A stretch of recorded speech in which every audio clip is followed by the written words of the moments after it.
Hello, hello ma chaîne. Ça va, vous allez bien? Je tenais encore à discuter un peu avec vous. C'est que n'oubliez pas, le gangstalking, c'est pas fait par l'État. Vous devez avoir cette précision-là. C'est fait par des gens. C'est fait par des gens bien précis. Par des mafias de quartier. Qui ont des ramifications avec soit certaines agences, mais c'est pas fait par l'État. Vous savez, c'est fait par des hackers. Les hackers, en fait, partez déjà du principe en fait qu'il y a le logiciel, en fait, l'interface, en fait, cerveau-ordinateur. S'il y a cette interface, en fait, vous devez savoir qu'il y a des hackers derrière, en fait. Il y a des gens qui sont postés toute la journée, en fait, à essayer de pirater soit vos contenus, soit vos périphériques, en fait, pour pouvoir, en fait, scanner des choses. Les puces RFID, ils arrivent à vous les scanner. Soit c'est eux-mêmes qui vous les mettent à travers certains produits. Ou je sais pas si vous avez vu, les gars, vous avez vu, genre il y a un truc en fait, un truc pour la sécurité. C'est genre un espèce de spray en fait qui a une couleur et ça a une identification bien précise. C'est un code en fait ce truc-là. Et bah aujourd'hui ils ont la possibilité, ils arrivent à vous mettre en fait du graphène, des produits en fait chimiques dans le corps qui fait que vous devenez comme une machine. Vous devez le savoir, et c'est les hackers qui font ça. C'est les hackers qui piratent les caméras. C'est les hackers qui piratent, quand vous prenez un chemin, ils savent où vous allez passer. Et ils piratent votre chemin au quotidien. Comme là, je suis en train de passer ce chemin-là, qui n'est pas un de mes chemins quotidiens, mais ils savent très bien que je dois le prendre, ce chemin-là. Et ils sont en train de m'envoyer des acoustiques. J'aurai l'occasion, avec les appareils même, de vous filmer, en fait, tout ce qui ressort, si vous voulez, des poteaux, en fait, de ce genre de truc, et vous allez péter, comme vous allez dire, ah ouais, c'est pas normal, c'est pas normal, c'est pas normal. Je préfère même pas mettre ça sur le coup de l'État, je vais mettre ça sur le coup de la ville. Parce qu'il y a des villes sataniques et il y a des villes non sataniques. Il y a des villes où, comme je vous ai dit, le parc, il n'y a pas de dispositifs. Il y a des villes où le parc est rempli de dispositifs. Comme dans cette ville-là.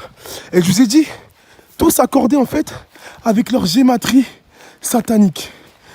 Pour nous les croyants, c'est ralam. C'est mauvais la gématrie. La gématrie, la numérologie, voilà, ça fait partie des choses qu'on nous a interdit. Mais eux, ils se réfèrent à ça, à la numérologie et à la gématrie. C'est comme ça qu'ils font pour habiter dans des endroits, à être tous ensemble en fait, tel un nid de vipères. Et le TI, simple croyant, simple personne qui a la foi, se retrouve en fait dans ce nid de vipères-là, avec que des espèces de snakes avec leurs esprits bizarres et qui ne pensent qu'à faire du mal. Les gars, c'est le voisinage qui fait cette merde-là. C'est les voisins. Ils sont tous réunis entre eux. Dès que vous sortez, dès que vous allez quelque part, ils sortent en même temps. Ils regardent où vous allez. Ils vous épient. Vous allez au supermarché. Ils envoient des gens. Les gens regardent ce que vous prenez. Dès que vous revenez une prochaine fois, ou quand vous avez des habitudes, et bah, comme je vous ai dit, c'est un réseau. Dans chaque supermarché, ils y sont. Chaque supermarché en fait, de la ville, il y a le réseau en fait, de la ville qui est dans le supermarché. Les gars, ne me demandez pas ce qu'ils font dans le supermarché. Pour ceux qui ont l'idée, qui ont de la suite dans les idées, vous trouverez vous-même. Mais dès que vous allez dans un shop de votre ville, les gars, ils y sont. Si vous prenez un truc au quotidien, ils savent ce que vous prenez. Et là, les gars, c'est la merde parce que juste après, ils modifient le truc. Moi, j'étais naïf à la base. Je me suis dit, c'est pas possible. Ils peuvent pas modifier quand même ce que je prends. Mais si, les gars. Ça fait partie des techniques, en fait. C'est des anciennes techniques, en fait, qui existent, qu'ils ont juste repris. Ils ont acheté des manuels, ils sont entre eux. Et allez, les gars, ils se mettent sur les gens. Tu vas acheter ta boisson, elle est modifiée. Tu vas acheter ton jus d'orange, il est modifié. Et je vous ai dit, comme d'habitude, ils essayent de vous mettre sous hypnose pour prendre ça. C'est comme là, je vous ai déjà montré la bouffe qui était modifiée quand j'ai essayé de l'acheter en fait en supermarché. Et hier, en fait, encore,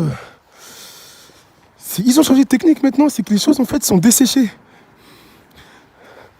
Peut-être, je veux dire, je ne fais pas attention au packaging, mais les aliments sont desséchés.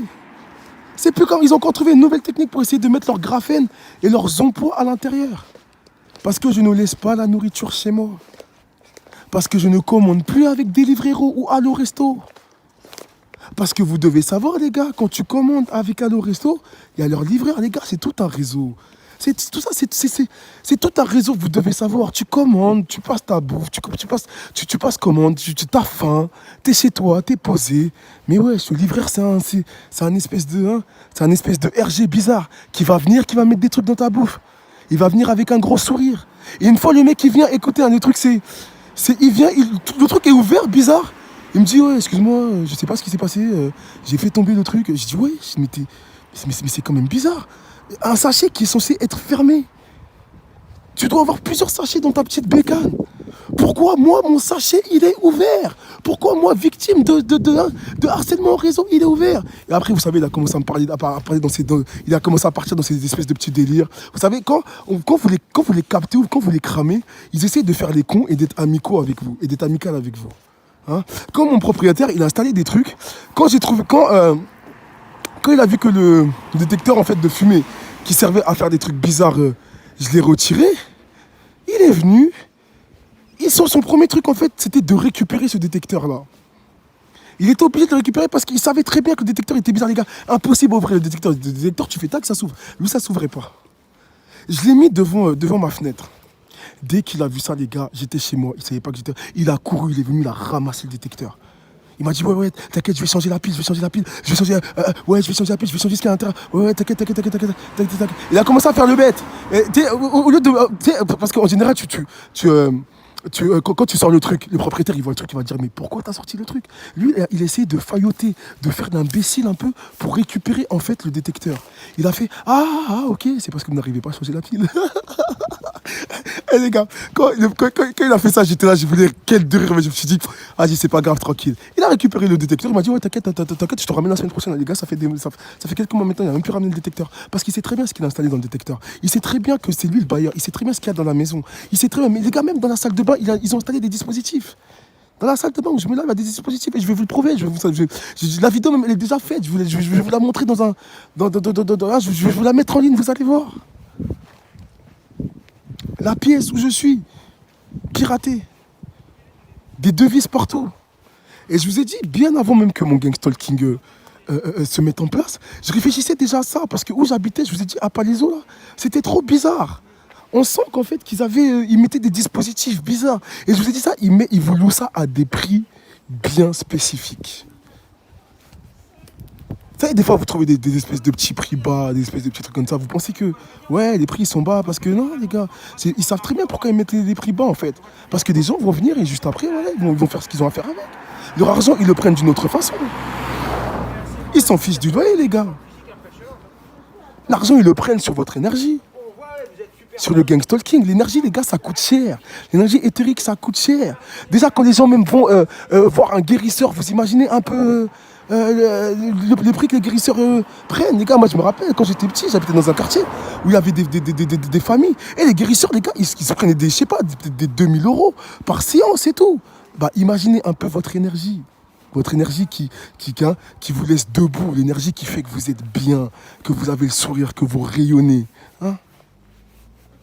Et je tenais aussi juste à vous partager un petit truc, les gars. Ne soyez pas énervés. Il suffit juste d'être heureux, en fait, pour niquer, en fait, tout ce que le stalker, il fait. Et tout, en fait, ce qu'ils sont en train de vous pomper, il suffit juste d'être heureux. Il suffit juste d'avoir, en fait, la paix en vous. Et ils passeront par tous les moyens pour vous avoir, pour vous rendre dégoûté, en fait, de la vie. Des gens qui passent beaucoup de temps à vous mettre en fréquence basse, les gars, en low frequency, les gars, c'est pas un hasard. C'est parce que quand vous êtes heureux, il y a quelque chose qui se passe. Essayez cette pratique-là. Vous êtes énervé. Quand ils vous énervent, là, ne restez pas énervé. Parce que quand vous avez bien vu, ils entretiennent ça. Dès que vous êtes heureux, ils font tout pour vous énerver juste après. Parce qu'ils savent très bien, quand tu es en fréquence basse, il se passe des choses. Quand tu es en fréquence basse, ils t'aspirent. Essayez d'être positif, je vous ai dit. Mettez-vous des petits mantras, joie, amour, beauté, paix sur la terre, tout ça, vous allez voir. Il y a d'autres choses qui vont se passer. Et nique sa mère, si le quartier, il est comme ce quartier-là, où ils se servent de tous leurs dispositifs de nazis pour attaquer la population. Hein? Sérieux, ils se disent satanistes. Mais moi, encore une fois, ce qui est bizarre, les gars, et dans ma chaîne, hein, regardez, moi, il y a des satanistes après moi qui me stalkent, qui m'irradient avec tout leur système d'armes à énergie dirigée. Et l'autre fois, ce que j'étais en train de me dire, mais pourquoi les satanistes, en fait, s'en prennent à l'énergie des croyants? Pourquoi ils veulent tant que ça voler l'énergie des croyants? Qu'est-ce qui se passe, en fait, chez eux? Pourquoi se sont-ils obligés de venir vampiriser avec des respirations psy, les croyants? Je pensais qu'à la base, ils étaient dans leur truc, ils foutaient leur truc et ça y est, ils avaient leur énergie. Hein. Aujourd'hui, on se retrouve avec nous, des croyants, attaqués par les forces démoniaques, les satanistes, hein, les agents psy, les psy-ops. Mais en même temps, ils vous vampirisent, ils vous prennent votre énergie. Posez, je me fais tirer dessus. Là, je suis en train de prendre la vidéo. Je vous en parle même pas. Mais je suis obligé de finir la vidéo, en fait. Parce que c'est un message que je vous transmets. En plus, ils sont mis à me faire un gaslighting. Le gaslighting, c'est qu'ils essaient maintenant de me faire douter, en fait, de ce que j'ai pu découvrir. De ce que j'ai pu découvrir, en fait. Alors que vous avez bien vu, la cave, les fréquences que j'ai. Depuis qu'ils ont vu que je mets des vidéos, et je vous ai dit, c'est ça leur technique. Tapez gang stalking sur Quora, gaslighting sur Quora, vous allez voir. Il y a tout expliqué. Et même un livre, il y a même des livres même qui en parlent, en fait. C'est quand la cible se met à expliquer son gang stalking, ils mettent cette pratique-là en marche, en fait, pour essayer de faire douter la cible, en fait, de la réalité que la cible est en train de divulguer, ou plutôt d'expliquer. J'ai trouvé leur caméra chez moi. J'ai trouvé leur dispositif. La caméra chez moi, ce qui est bizarre, c'est qu'ils veulent... je vous ai dit, problème chez la daronne, parce que c'était chez la daronne que j'ai trouvé direct. La caméra chez moi, pareil, il y a une caméra au niveau du volet, à l'extérieur. Dès que je ferme les volets, ils ne voient plus à l'intérieur, ils ne se synchronisent plus sur ce que je fais. Hein. Et là, maintenant, ils essaient de me faire douter, de me faire penser à autre chose. Alors que quand je coupe mon micro WhatsApp et quand je coupe tous mes micros, ils n'ont pas accès à tout ça. Je vous dis, les stalkers là, hein, tapez Warlock, stalker sur internet, vous allez voir, gang stalker Warlock. Hein, là, je vous dis, ils sont en mode gaslighting. Me faire douter de ce que je suis en train d'essayer de vous montrer. Mais Dieu est grand, parce que Dieu même sait, hein, et vous-même qui regardez cette vidéo, vous savez très bien que le gang stalking, on le vit tous au quotidien, on le vit tous. Que ce que je raconte dans ma vidéo, ce que je raconte dans mes vidéos, je ne suis pas en train de l'inventer. Parce que nous sommes des milliers à le vivre. Il y a des associations aujourd'hui, il y a Icator qui fait des réunions. Hein. Même moi, je vais aux journées des TI pour essayer de capter. Parce que les gars, c'est un vrai truc, c'est une vérité le gang stalking. C'est une dérive, une très grande dérive sectaire. Et je vous le répète encore une fois, moi si je parle de secte, c'est parce que je sais que c'est les sectes qui font ça. C'est pas les voisins normaux qui font ça, c'est des coven, les gars, c'est des coven. Et surtout aussi, un truc que je tenais à vous dire, à vous partager, les gars, faites le ménage chez vous. Faites le ménage chez vous. Faites aussi, je vous dis, faites le ménage chez vous, et que ce soit tout le temps propre. Mettez même des odeurs un peu sur vous, parce que...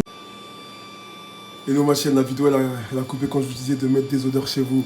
C'est très important, mettez de l'encens, parce qu'on vous balance des produits dégueulasses dans votre appart. Hein. Mettez des odeurs positives, hein, parce que c'est comme le chocolat, vous devez manger des choses sucrées en fait. Parce que le corps connaît que deux choses, négatives ou positives. Tout ce qui est bon, hein, tout ce qui est positif, c'est-à-dire les bonnes odeurs, le chocolat, ce qui vous met bien, et ben ça rend votre corps positif. Hein. Comme les stalkers, ils utilisent des mauvaises odeurs, hein, et ils utilisent de la négativité avec de la PNL, de la PNL qui vous font sur le négatif toute la journée pour vous mettre en fréquence basse. Hein. N'oubliez pas ça. Hein. Bonnes odeurs, ménage les gars, hein. Sans oublier, si vous êtes chrétien, faites la prière aussi.